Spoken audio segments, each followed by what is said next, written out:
쉽고 재미있게 실천하는 제대로 된 건강정보, 오늘의 썬누션. 박사님 안녕하세요. 안녕하세요. 따봉. 자, 예뻐요. 반갑습니다. 오늘의 주제는 건강한 음식으로 잘 알려진 잡곡.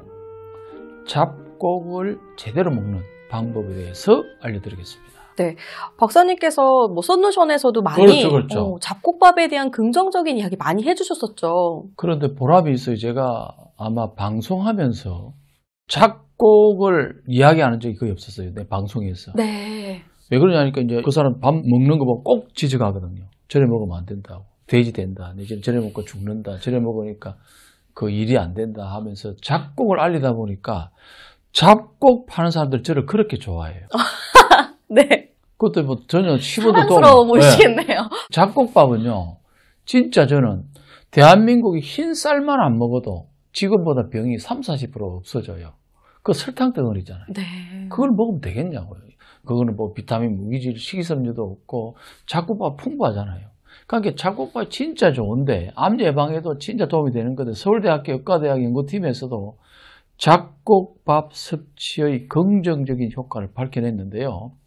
흰 쌀밥만 주로 먹는 식습관을 가진 여성보다 잡곡밥을 챙겨 먹는 여성들이 특히 여성 유방암, 발병 위험이 낮았다는 연구 결과도 있으니까 참고하시기 바랍니다. 네. 그럼 뭐 여러 연구에서도 잡곡밥이 뭐 이렇게 다 좋다라고 했는데 뭐가 그럼 문제일까요? 그렇죠. 가장 문제가 이제 뭐든지 좋다고 많이 먹는 거는 안 되고요. 잡곡 같은 경우는 다양한 영양소, 미네랄이 식이섬유가 또 풍부하잖아요. 그런데 식이섬유를 필요 이상으로 섭취하게 되면 미량의 영양소 흡수를 방해할 수가 있거든요. 또 소화 기능이 떨어져 있는 사람들은 오히려 소화가 잘 안 되는 그런 현상이 발생할 수 있기 때문에 잡곡에는 또 여러 가지 성분들이 많아요. 미네랄들이 많은데 인성분 있죠. 인성분이 풍부한데 신장이 약하게 되면 인 배출이 어렵기 때문에 당뇨가 있더라도 신장 기능이 많이 떨어져 있는 분이라면 잡곡을 과하게 섭취하지 말고 적당량을 섭취하시기 바랍니다. 박사님께서 인 이야기 많이 해주셨는데 그 인 성분이 뭔지 잠깐만 간략하게 또 이야기를 해주세요. 인은 뭐냐면요. 필수 미네랄 중에서 하나인데 인이라는 것은 우리 인체에서 반드시 필요한 필수 미네랄인데 없게 되면은 치명적으로 칼슘이 부족하면 뭐 뼈라든가 내지는 이제 심장 기능도 문제가 있고 칼륨 같은 게 부족하면은 혈관에 문제가 오거든요. 인도 신장이나 뼈 건강에는 필수인데 칼슘만큼 꼭 필요한데 많으면 신장이 부담을 줘요. 이게 이제 왜냐하면 칼슘을 만든다든가 결석을 만든다든가 그 다음에 신장에 부담을 줄 수 있거든요. 그렇기 때문에 과하게 먹으면 신장 나쁜 사람 부담이 될 수 있기 때문에 항상 적당량 드시기 바랍니다. 그렇군요. 그렇다면은 잡곡밥을 드시면서 좀 더 안전하게 먹는 방법이 있을까요? 그렇죠.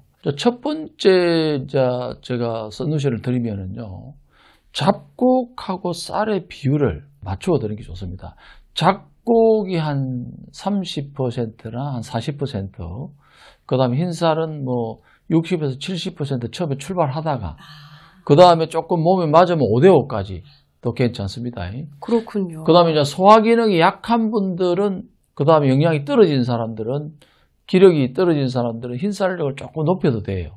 그렇기 때문에 높게 하시고, 그 다음에 이제 몸에 맞으면 젊을 때는 뭐 어떤, 그러니까 잡곡 비율을 조금 높여주는 게 좋습니다. 6대4나, 저 같은 경우는 거의 한 7대3으로 먹습니다. 네. 그래야 몸이 좋더라고요. 자신의 이제 소화 기능이나 또 몸 연령에 상태, 따라서 나이라든가 이런 따라 하는 게 좋습니다. 그렇군요. 잡곡밥을 안전하게 먹기 위한 두 번째 썬누션 뭐가 있을까요? 두 번째는요, 대변을 항상 체크해야 됩니다. 음식을 먹고 난 다음에 그 다음날 변방 그냥 보지 말고 소변 색도 보고 대변도 보면서 대변 양이 안 좋다, 냄새가 난다, 대변이 불편하다 하면 그 전에 문제가 있는 거거든요. 그 소변을 보는 건 굉장히 중요한 내가 음식의 습관이라든가 그 전에 어떻게 살았는 결과이기 때문에 병원에 검사 안 해도 다 알 수가 있어요. 대소변 보면. 그래서 잡곡밥을 드신 후에 대변 상태 이상이 없고 시원하게 보고 그다음 편하다면은 드셔도 되는데 이상이 있으면 먹는 방법을 바꾸는 게 좋습니다.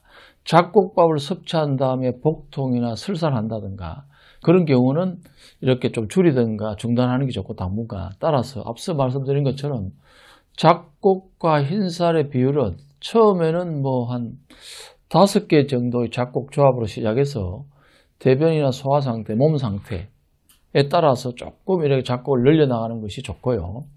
건강에 좋다고 알려졌다고 무턱대고 이렇게 작곡만 다 드시는 분들이 있어요. 박사님, 근데 저는 그 잡곡에 현미도 포함이 되는지가 너무 그렇죠, 그렇죠. 아, 그래요? 작곡이란 것은 이제 흰쌀을 뺀 아. 현미라든가 조라든가 수수, 콩, 이런 것들을 그 작곡이라 그래요. 그러니까 흰쌀 뺀 거. 현미니까 뭔가 백미 이런 것처럼 쌀에 포함되나 잡곡일까 그래서 비율을 어떻게 할까 항상 고민이 좋은 됐거든요. 질문이가 그래. 흰쌀을 빼고 다 그런 작곡이에요.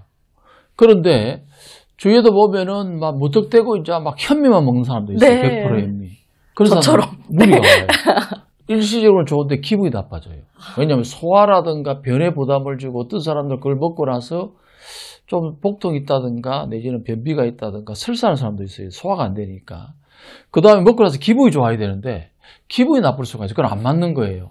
그래서 뭐든지 보면은 흰쌀이 나쁜 것이 아니라 흰쌀을 100% 먹기 때문에 나쁘다는 거예요. 식당 가면 다 흰쌀이잖아요. 네. 그런데 이거를 한 50% 정도로 하고 작곡, 좋은 거 많잖아요. 막 열 몇 가지 되잖아요. 요즘은 작곡이 워낙 많이 나와요. 시중에 나가면은. 그럼 조 종류도 2가지가 있고, 콩 넣고, 수수 넣고, 그 다음에 현미 좀 넣고, 그 다음에 콩 종류도 많잖아요. 검은 콩, 흰 콩도 있고. 그 다음에 요즘 뭐 여러 가지가 있으니까 그런 걸 넣어서 먹고, 저도 먹어보니까 컨디션이 안 좋을 때는 흰쌀이 한 5대5. 어떨 때는 흰쌀을 먹고 죽 먹을 때도 있어요. 저도. 흰쌀을 먹어서 할 때 있지만 보통은 7대3 정도로 먹으니까 저는 좋아요. 그래서 본인의 상태에 따라서 이렇게 조절하면서 꼭 섭취하시 균형적으로 드시기 바라고요. 그래서 오늘 썬루션 한마디로 정리하면요. 잘 알고 먹은 작곡밥, 우리 건강도 든든해진다입니다. 저는 박사님 이렇게 매주 볼 수 있어서 궁금한 거 여쭤볼 수 있으니까 참 좋은 것 같아요. 네. 여러분들도 궁금하신 거 있으면 댓글로 네, 달아주시면 제가 박사님께 대신 한번 맞습니다. 여쭤보도록 하겠습니다. 오늘도 이렇게 썬루션을 들어봤는데요. 한의학에 대한 더 많은 이야기와 건강 정보가 필요하다면 댓글과 함께 구독, 좋아요, 알림 설정 꼭 해주시기 바랍니다. 사실요, 건강은 우리 전부입니다. 정확한 건강 정보는 상당히 중요합니다. 건강 모습으로 다음 시간에 꼭 만납시다. 만납시다.